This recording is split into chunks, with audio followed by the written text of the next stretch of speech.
And welcome back. Each week on Inside the Race, we have a panel of Politico pros to take you inside the 2024 race for president. 2 from the Scripps News political team and 2 from our partners at the digital news site Politico. Let's take you inside the race weekend.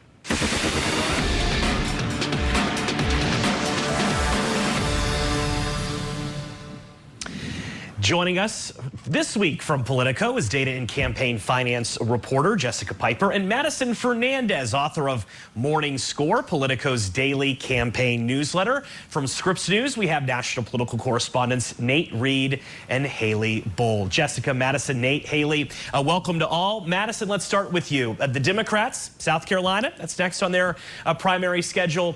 The Democratic primary is Saturday, February 3rd. It will be the first contest in which President Biden is actually on the ballot. President Biden won in New Hampshire when he wasn't even on the ballot, a write-in campaign there.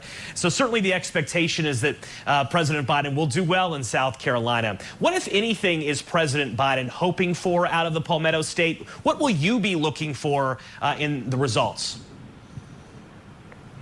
Yes, so President Biden is very favored to win now that he is actually on the ballot and is investing in the state. You know, he very easily won New Hampshire when he wasn't campaigning there at all, even though, of course, he had his allies helping him with the write-in campaign.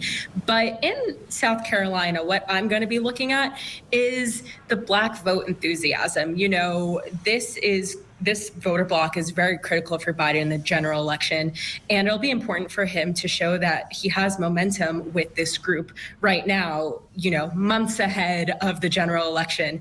It's these steps along the way that are really going to be important in a few months. Yeah, the Black vote in places like Philadelphia and Detroit, that's going to matter significantly come November. Jessica, on the Republican side, we have a few more weeks until their primary in South Carolina, into February. But this is a bit more personal, right, for Nikki Haley. She was once the governor there. I mean, she loves her beloved South Carolina. But former President Trump has landed almost all of the state's major endorsements. I think he's up 30 on average in the latest polling. What, if anything, can she do to turn around the momentum there? Well, I think Nikki Haley is hoping that something happens to change the race between now and the next Republican primary. As you said, every poll has had Donald Trump up by, dozens of points, sometimes more than 30. And for Haley, she really needs something to just completely change the course of the race. The only thing working in her favor is that there are a few weeks until South Carolina. But although it's the state, where she was elected governor twice, Trump is more popular than she is there.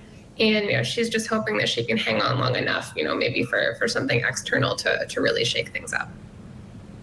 And I was talking to one Republican source of mine who says, Nikki Haley hasn't run in a Republican primary in South Carolina in many, many years, since 2010. It's a different Republican Party nowadays. Haley Bull, let's go to you. Republicans have made immigration a major issue in 2024.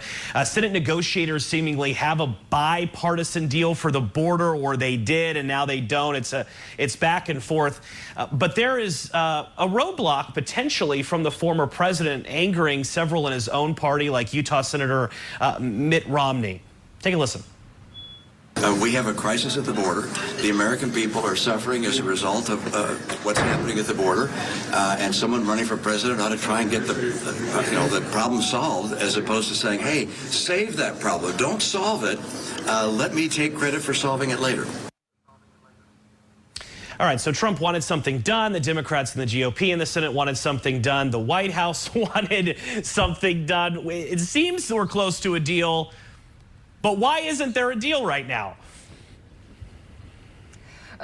Well, Joe, that's really the million-dollar question, right? Everyone is on the edge of their seats waiting to see if that can happen. What this really breaks down to is a fundamentally different view on what changes need to take place, a fundamentally different view when it comes to border policy. We know from the White House's perspective that they have put forth measures seeking more resources at the border, but have pursued a path that creates more stringent measures and more streamlined measures for pathways into the United States, but at the same time also looking to expand legal pathways. On the flip side of that, you have Republican lawmakers who in some scenarios want to see a return to some Trump-era immigration policies, and to some extent that's a non-starter on the Democratic side. So the question here is whether Senate lawmakers reach not only an agreement, but if it's something that is palatable to House Republicans and President Biden. And that can be a tall order with a lot on the line here, not just when it comes to border policy, but for President Biden, his foreign policy, as he is still looking to get more aid for Ukraine and Israel with his supplemental national security request out of this deal as well, Joe.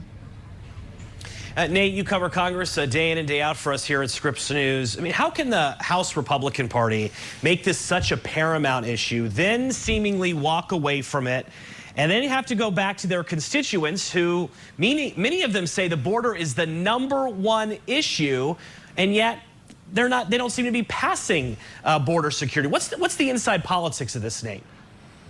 Well, Joe, I want to go back to what you were talking about a couple of minutes ago, the endorsement race for Nikki Haley and for former President Trump. Former President Trump is far and away winning that endorsement race on Capitol Hill. He has the endorsements of a large number of Senate and House Republican lawmakers. A growing number of Republicans endorsed him this week after his victories in both Iowa and New Hampshire. So that number is probably only going to continue to grow. The former president taking pot shots at a possible deal throughout the week. On Truth Social, his preferred social media platform, on Thursday, he posted the following quote: "We need a strong, powerful, and essentially perfect border, and unless we get that, we are better off not making a deal." Now, echoing that, Speaker Johnson, the House Republican Speaker, on Friday, telling Republicans in a letter effectively, look, if the deal exists as it has been reported, if the reports are correct, we are not taking this up. This is dead on arrival. And certainly the former president's influence on Capitol Hill, especially as he's a growing figure within the Republican Party and becomes that presumptive nominee, will only continue to grow, and as will the number of Republicans who are concerned about doing anything to upset him. Even this week, Mitch McConnell reportedly was in a meeting with Senate Republicans where he said, look, we shouldn't do anything to embarrass our presumptive nominee, meaning Donald Trump.